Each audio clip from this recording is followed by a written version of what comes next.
Ми рухалися по Хорватській рів'єрі на південь, в напрямку міста Макарська. Там ми планували завернути вглиб гір, аби їхати до міста Мостар, що в Боснії і Герцеговині, наступній країні нашого маршруту. Однак ми ще не знали, що нашим планам завадить природа, подарувавши натомість одну з найнебезпечніших пригод в нашому житті.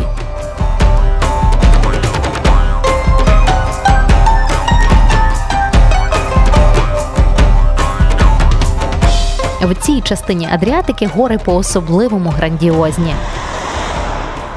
Вау! Перший тунель на нашому шляху. Ну його ми ніяк не могли обминути, бо це єдина дорога, яка йде тут по узбережжю.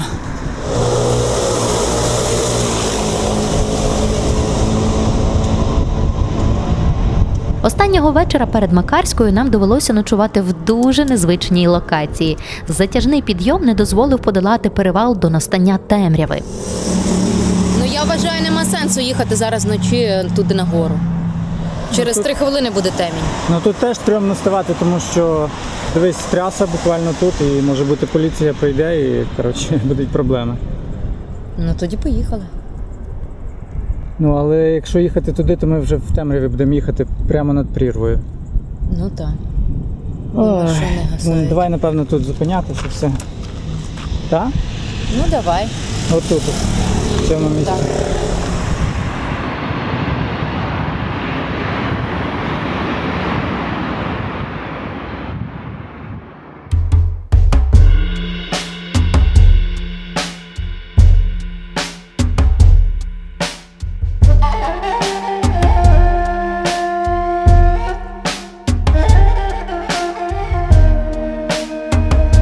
Я думаю, це було доволі нахабне рішення з нашого боку зупинитись, поставити намет просто на узбіччі хайвею.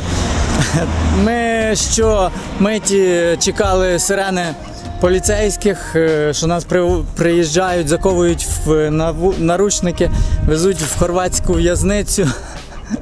Але все обійшлося добре.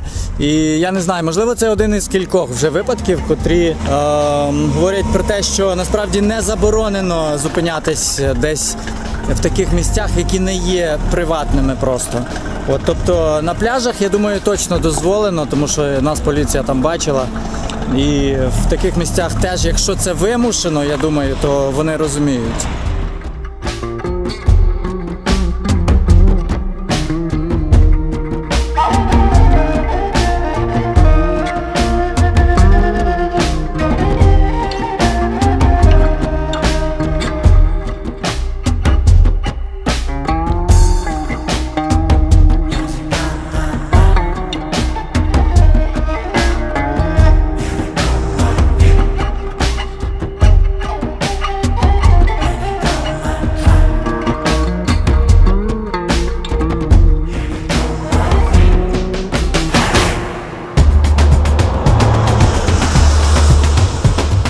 Перед нами перший поворот на Боснію і Герцеговину.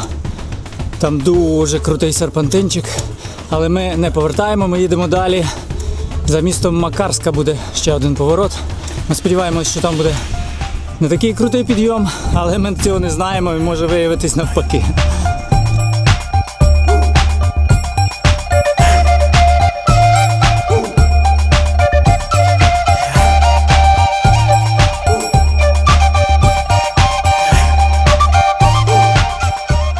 Дісталися Макарської, але вирішили не затримуватися тут і рушили в гори в напрямку Мостара. Для цього потрібно було подолати скелястий хребет, який тягнувся вздовж узбережжя, і підйом, на який починався одразу за Макарською. Але погода раптово почала змінюватися. Дуже сильний вітер почався буквально на початку нашого підйому. І бачите, хмара насувається, там десь гроза йде, море почорніло страшно.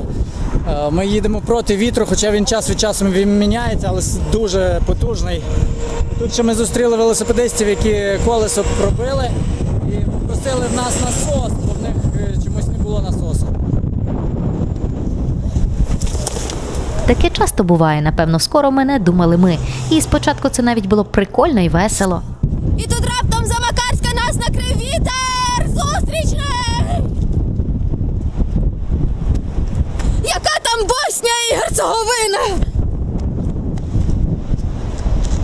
Вітер посилювався, але ми все ж не здогадувалися про щось справді серйозне.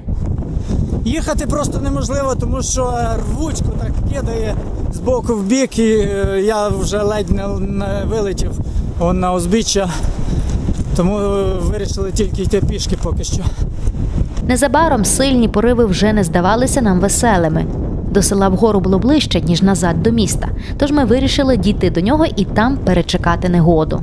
Ще за пару хвилин ми зрозуміли, що потрапили в справжню бурю.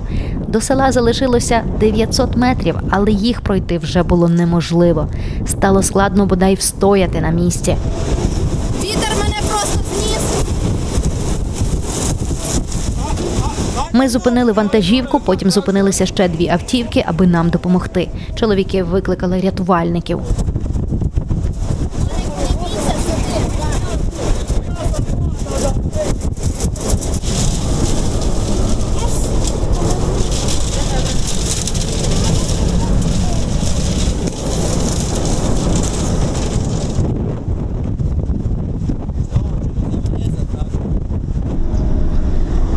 За нами приїхала якась служба і відбулася повна евакуація, тому що тут вітер 150 км на секунду, просто мій велик знесло. Добре. Жесть. Neka je Marko Tomaš, u žutome kedi. Da i nudi Але добре, що люди зупинилися, давай нам швиденько перегородили дорогу, захистили від вітра, дитину посадили і мене в машину, і тепер приїхала ця служба. Та природні стихії. До речі, тут такого нема. Та хмарка перейде, перевіє вітер. Ні, ми так думали, коли ця хмарка починалася, маленький вітер був. Ну, та перевіє. І пішли кілометр вгору. І перевіяло, що евакуатор за нами приїхав. Do you speak English? Yes. Yes. Where we sleep? We just move every day and stop. We don't sleep. We sleep in tent. So if you know some place where we can stay. What's the name of this служба? Croatia Mountain Rescue Service. Okay. The Mountain Rescue So Service. it's like evacuation? Yes. So is it normal weather here? Like this? But not normal. Not normal. Yes. Okay. Ось зараз нас хлопці привезли в долину, в місто Макарське. Тут є вітер, ну, але не такий, як там. Фу, мене аж досі трусить. Тебе. А Маркові добре.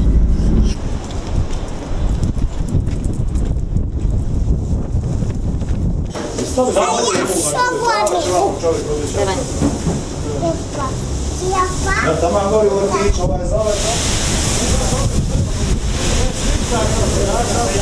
Це після того шторму ми такі виглядаємо, тому що почалося вже трошки дощ і таке болото почало нести всюди в рот, вниз, в очі.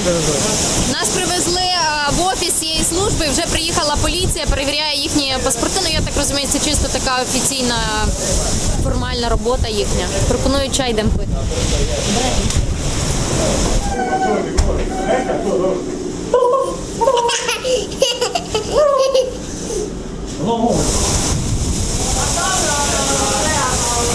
Події відбуваються дуже швидко. Я ще й досі не можу оговтатися, але зараз ми вже їдемо далі до чоловіка, бо ще інший чоловік перед тим, як служба приїхала, зупинився нам допомогти, запхав там трейлер і все таке в свою машину, і потім він сказав, що давайте до мене будете їхати ночувати, в мене багато місця і це буде безкоштовно. Ми сказали таки, і от вже зараз їдемо до нього. Чоловіка теж звати Марко. Марко. Слухай, яке воно брудне.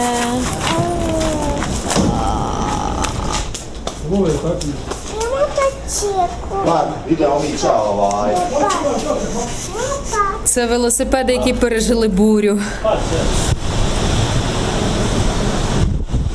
ти хочеш зняти кофту, то скажи, я тебе розсуду.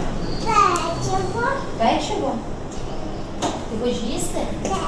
Ця служба, хлопці, реально круті. Це як в фільмах, знаєте, про рятівників, які там приїжджають.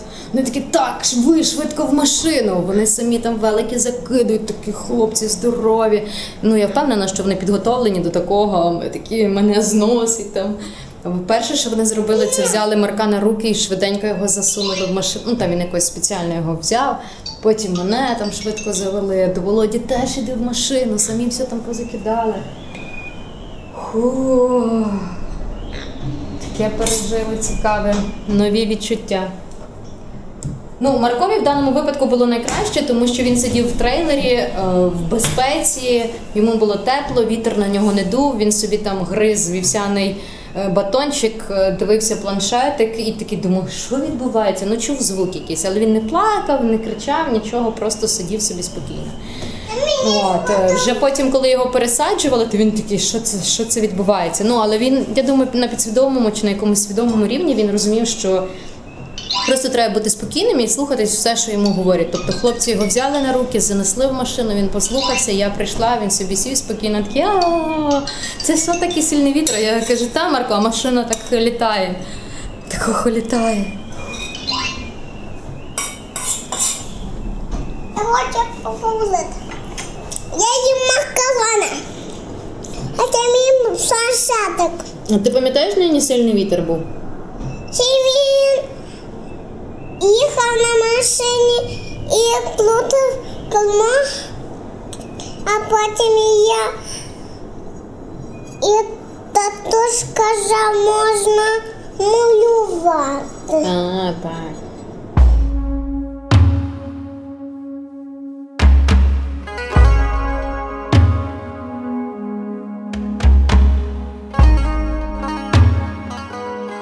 Так ми опинилися в домі Марко та його сім'ї. Вітер не вщухав ще 2 дні. За час очікування, поки мине негода, ми отримали справжню турботу від Марко та його дружини Наталії. Особливо вони полюбили Маркуся.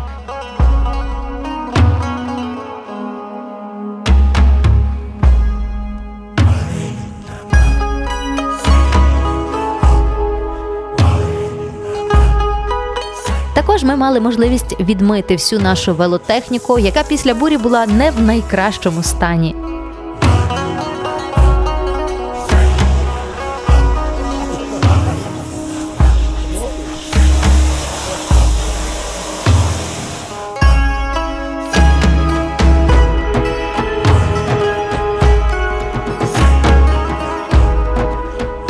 У Марко та Наталії великий дім на околиці міста, частина якого в теплий сезон здається як апартаменти для туристів. Tu je Foxy. Ajde ti mu daj. А я в шоломі. То ти тепер мопедист? І, звісно, тепер ми мали нагоду побачити Макарську, замість того, щоб просто її проїхати.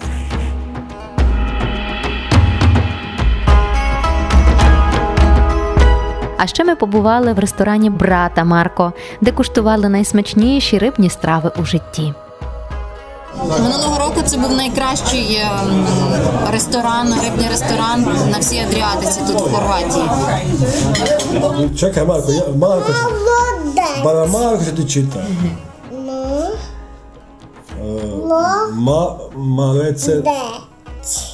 Maleckin. Малесенький, так. Malesinki. Баранчик.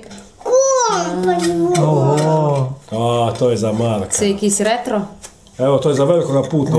О, нічого собі, покажи, Тільки Марко. обережно, обережно. Нічого собі, компас. Бачиш, це South, North, East, West. Ваш. Мандрівник повинен мати компас.